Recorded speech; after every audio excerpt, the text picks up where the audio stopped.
Assalamualaikum, saya Muhammad Anas atau lebih dikenali sebagai Kanda Mutawif. Jadi saya nak bantu jemaah-jemaah umrah saya. Tapi sebelum tu, jom kita dengar dulu apa yang makcik ni nak kata. So macam mana? Masa ni lakiannya kita kata pagi-pagi tu selalu perlu masuk tanah. Mimpi bila yang tu. Tu hak batuk-batuk tu. Batuk lega. Itu tak lega berapa lama?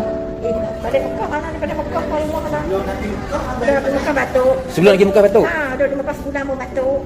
Dua sebelah pun batuk. Tahan duk yang madang. Tu yang masjid jangan nak pergi batuk.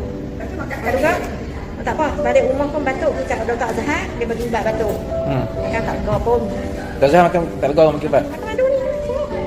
Kalau kena madu tu makan 2 kali ke. Nah, dia depan tu. Oh. Batuk lah no.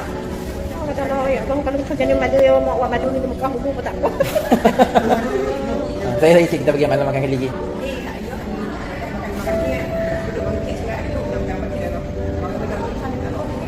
Dah elok makan lagi ni. Yang 2 bulan sebelum ni makna nak cek darah makna pula makan madu ni kalau dah turun nah okey. Darah makna 160 itu dah demam. Masa di Mekah 180. Tapi madu ni kalau nak makan elok macam you bagi makan tiap hari mu kan. Saya kali malam sekali nak tidur. Malam makan sisi tak apa. Dah cancah dia sayang sama makan. Pasal cik pada yang mamah. Yang kecil lah. Tapi sedap. Tak apa kecil. Okey, dah dengar kan apa yang makcik tadi cakap? So, apa tunggu lagi? Dapatkan segera produk Madu Habi ni, makanan sunnah yang penuh dengan khasiat supaya apa? Kita dapat buat ibadat dengan baik dan perjalanan kita semua berlaku dengan lancar. So, saya tunggu anda dekat sini. Assalamualaikum. Okey, dah dengar.